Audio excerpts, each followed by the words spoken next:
Hi guys, ഇന്നൊരു Sunday ആണ്. ഇന്ന് നമുക്കൊരു ട്രഡീഷണൽ ബിരിയാണി ഉണ്ടാക്കിയാലോ? ആക്ച്വലി മമ്മിയാണ് ബിരിയാണി ഉണ്ടാക്കുന്നത്, എങ്കിലും എൻ്റെ മേൽനോട്ടത്തിലാണ് കുക്കിംഗ്. ഞാനൊരു 1.5 കിലോ ചിക്കനാണ് എടുത്തിരിക്കുന്നത്. അതിലേക്ക് 1 ടേബിൾ സ്പൂൺ മുളക് പൊടി, 1/4 ടീസ്പൂൺ മഞ്ഞൾപ്പൊടി, 1 ടീസ്പൂൺ ഉപ്പ്, 1 table spoon ginger garlic paste ചേർത്ത് നന്നായിട്ട് മിക്സ് ചെയ്ത് 2 അവേഴ്സിലേക്ക് മാരിനേറ്റ് ചെയ്ത് വെക്കണം. എണ്ണ നന്നായി ചൂടായ ശേഷം ഇതിലേക്ക് ചിക്കൻ പീസസ് ഇട്ട് കൊടുക്കാം. ഈ ടൈമിൽ ഫ്ലെയിം നന്നായിട്ട് കുറച്ച് വെക്കണം.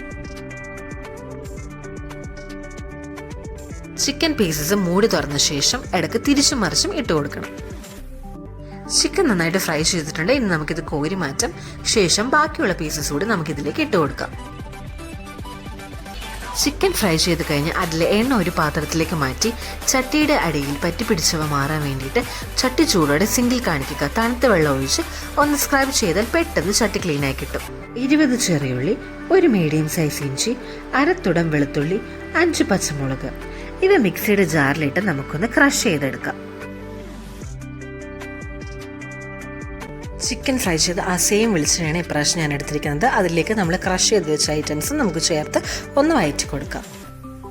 വെളിച്ചെണ്ണ കുറവായതുകൊണ്ട് ഞാൻ 1 ടേബിൾ സ്പൂൺ കൂടി ആഡ് ചെയ്ത് കൊടുത്തു.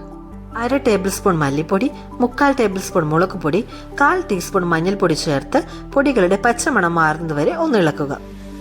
ഇനി ഇതിലേക്ക് നമുക്ക് 4 വലിയ സവാള കൂടി ചേർത്ത് കൊടുക്കാം. 1/2 ടീസ്പൂൺ സാൾട്ട് ചേർത്ത് ഇളക്കുക. ഓരോ 2 മിനിറ്റിന് ശേഷവും ഒന്ന് ഇളക്കി വെക്കുക.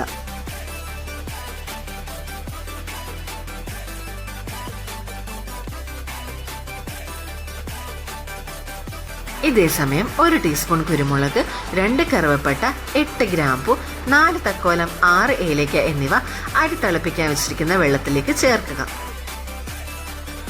ഇവിടെ നമ്മുടെ സവാള എല്ലാം നന്നായിട്ട് വാടി വന്നിട്ടുണ്ട്.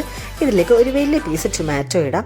ഒപ്പം വീട്ടിൽ തന്നെ നല്ല ഫ്രഷ് ആയിട്ട് പൊടിച്ചെടുത്ത garam masala powder. 1/2 litre hot വാട്ടറാണ് നമ്മളിപ്പോൾ ചേർത്ത് കൊടുത്തിരിക്കുന്നത്. ഇനി കറി നന്നായിട്ട് തിളച്ചു തുടങ്ങുമ്പോൾ നമുക്കിതിലേക്ക് ചിക്കൻ പീസസ് ആഡ് ചെയ്യാം. ഇനി നമ്മൾക്ക് ചിക്കൻ പീസസ് ആഡ് ചെയ്യാം. ചിക്കൻ പീസസ് നന്നായിട്ട് ഇളക്കി ഒരു 10 മിനിറ്റ്സ് ലോ ഫ്ലെയിമിലിട്ട് നമുക്കൊന്ന് കുക്ക് ചെയ്തെടുക്കാം. ഇനി ഇതിലേക്ക് 2 തണ്ട് കറിവേപ്പിലയും കുറച്ച് മല്ലിയിലയും വിതറി കൊടുത്താൽ ചിക്കൻ കറി ഓൾമോസ്റ്റ് റെഡി. ഇനി നമുക്ക് ബിരിയാണി റൈസ് ഗാർണിഷ് ചെയ്യാൻ വേണ്ട സാധനങ്ങൾ ഫസ്റ്റിൽ ഫ്രൈ ചെയ്തെടുക്കാം. 2 തണ്ട് കറിവേപ്പിലയും ഒരു 1/2 മുറി സവാളയുമാണ് അതിന് വേണ്ടത്.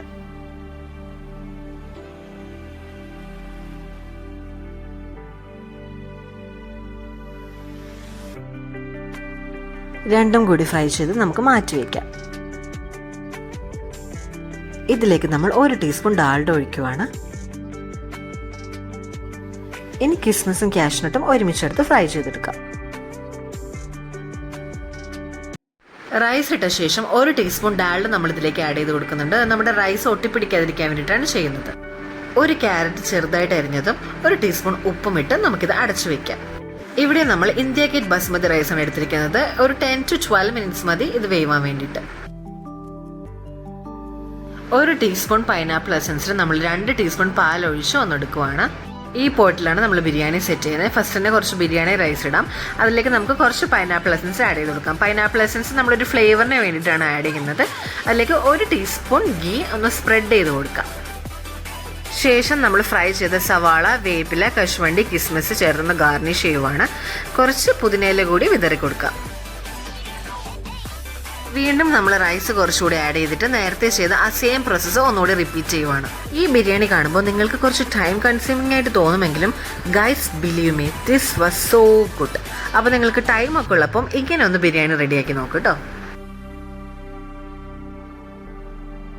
ആൻഡ് ചിയേഴ്സ്, നമ്മുടെ യമ്മി ബിരിയാണി ഇവിടെ റെഡി ആയിട്ടുണ്ട്. മമ്മി അപ്പോൾ കുറച്ചെടുത്തൊരു പ്ലേറ്റിലേക്ക് സെർവ് ചെയ്യുവാണ്. യെസ്, ഫസ്റ്റ് പ്ലേറ്റ് തന്നെ ഞാൻ ട്രൈ ചെയ്യുവാണ് ഗൈസ്. ഇവിടെ കുറച്ച് പേര് ഓൾറെഡി കഴിക്കാൻ വേണ്ടിയിട്ട് ഇരുന്ന ബിരിയാണി ആയതുകൊണ്ട് നോവുകൊണ്ടനെ ആസ്വദിച്ച് ബിരിയാണി കഴിക്കുവാണ് കേട്ടോ.